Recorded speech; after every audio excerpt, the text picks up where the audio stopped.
Здравствуйте. I'm a Barbie. Let's go party. Hello everyone. Today we're going to be talking about bones and muscle structure and how basically that helps when drawing the body, understanding that. First we're going to be talking about the bone structure. Now when you're drawing a person, especially when you're drawing a person realistically, the shape of the bones are going to play an important part in how the body looks. Okay, I just printed the picture out and put a tissue paper over it so I can sort of draw on top of the picture how you would build a body over the skeleton that's underneath. Now you wouldn't actually draw this way. This is just sort of to show how your mind should be thinking when you're drawing, but you wouldn't actually draw a skeleton and then draw a body on top of it in this way. That would be wasting time.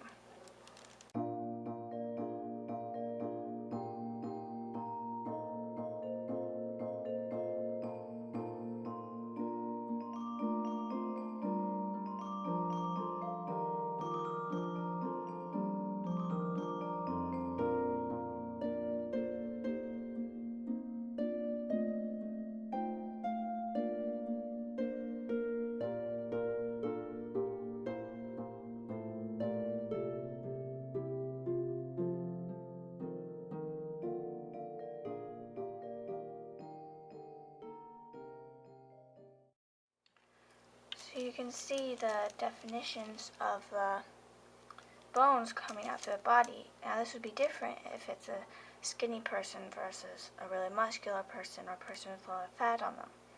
And for this demonstration of the bones, I wanted to make it a skinny person. So you can see these bones are showing. Here, I didn't put in the collarbones, oops. And the hip bones here, and the knee bones, and there's a little bit of a definition here where the elbows are. And you can see how the body follows the shape of the bones.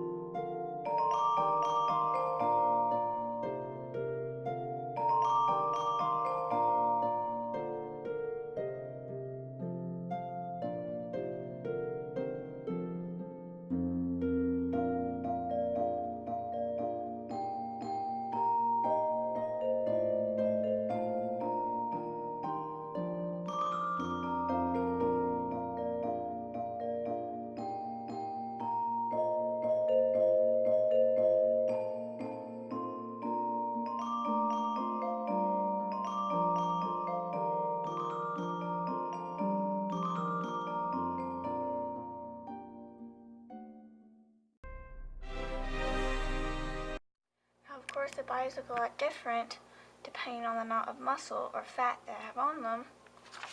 And these don't just have bone, they have a little bit of muscle. You can see here, and the butts always have some muscle. They have to, or they look really weird.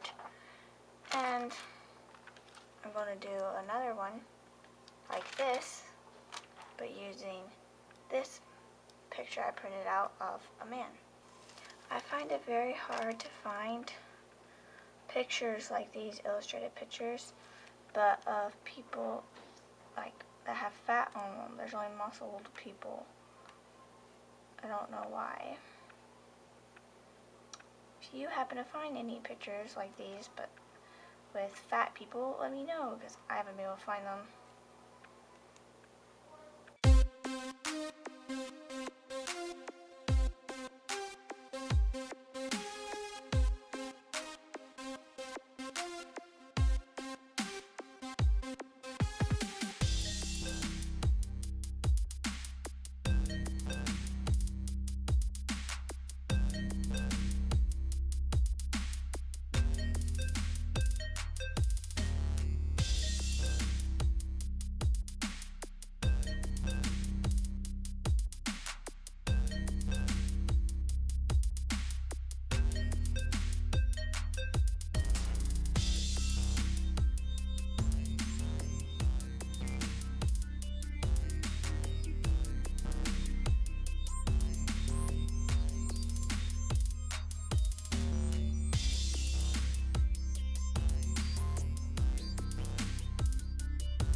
since I can't find a picture where someone made a diagram like this where a person has fat, I'm going to use a female one where the females have boobs and they basically represent fat here because that's what boobs are basically made out of, and that's what it looks like. So that's how you would do someone with fat. I'm going to do like a really quick sketch here. It's going to look like trash, so don't hate on me because I'm really tired and I don't feel like trying really hard. So yeah, it's like this. This right here would be fat. This right here would be fat. Because their body, how it moves is different. Fat is different than muscle. It's softer than muscle. Also, these are my notes, by the way. I noticed when I did my proportions video, I said the belly button lies right, like, in the waistline. But I figured out it's below the waistline. Like, here's the waistline, that's where the belly button is. I did it wrong. I told you wrong. So, yeah. I just had to let you know. Because I can't go around teaching wrong things. I can't go around doing that. So let's move on to talking about joints. Yay! Do you hear that? That's her joints. Okay, the body is made up of different joints, and the different types of joints makes it be able to move different ways. Now, the shoulder, and the hip, are made out of ball and socket joints because it's a ball inside a socket, and it can move like this. It has a really wide range of motion. The knee and the elbow both have hinge joints. Look at my terrible writing, it's so hard to write right here. And they are like this, to move just in one direction, like at the hinge of a door. One direction, not one direction the boy band, one direction the hinge joint. The fingers also have hinge joints. This part of the fingers is a hinge joint. It moves just in one direction. But the knuckles right here have a modified hinge joint because it can move, see, like that, a little bit different ways, but it moves this way. So it's a little bit more range of motion. So that's right here, this diagram I made. This is a modified hinge.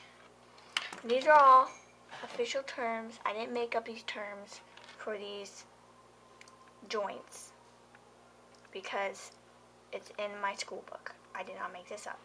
Also, the ankle is a modified hinge.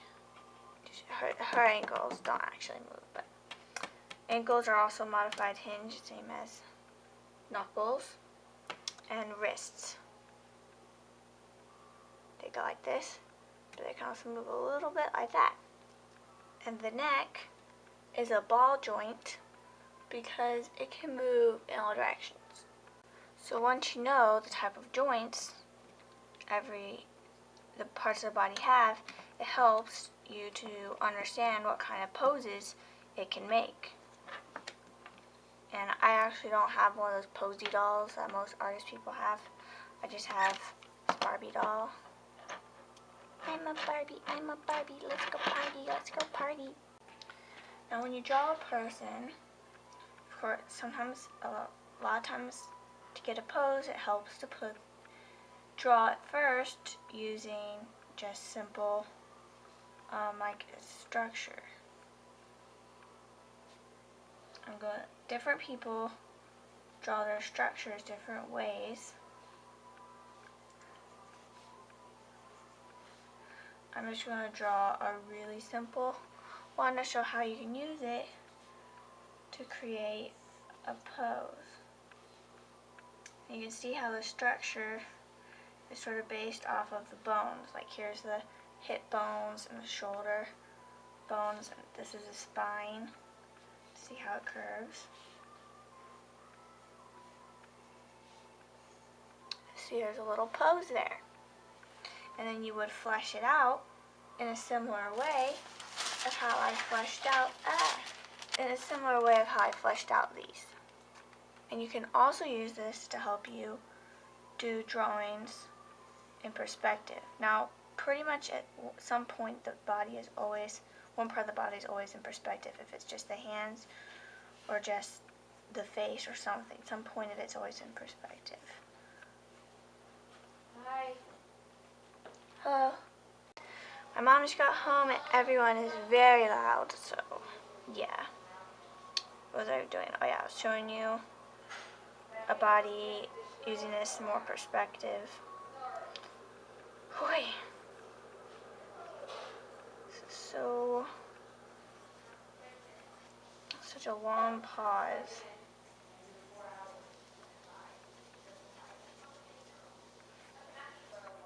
So that's like how you could do this to try to figure out a perspective. And one thing that really helps with perspective is taking a picture with your camera. Because I was having lots of problems with it, especially with hands. And I'll show you some examples I think I have in here still. Like I needed a hand holding something for my comic book, so I just took a picture of a hand holding. I needed a hand in a weird perspective here, so I took a picture of that. Took a picture of myself here for another drawing. You can see how the hand is there. I do this a lot for hands because I find them very hard. Get this perspective right. Other things I can sort of figure out. You can see this is very perspective. Using the front view camera or the other view camera will change also because the front view camera is more fisheye, which will make a more dramatic perspective view.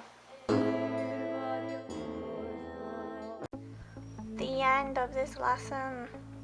Bye bye. Oh, I forgot, there's one other thing I wanted to say. In the features lesson, where I draw different facial features. Here, let me show you this real quick. Here's an eye that I drew, but I drew this eye from looking in a mirror. It looks a lot better than when I drew the eye from a picture. The same with this mouth. And so I wanted to say that whenever you're doing small feature studies, like eyes and mouth, it's really good to practice by looking in real life, either at someone else in real life or yourself in a mirror, because then you can really see the details a lot better than you can in a photograph.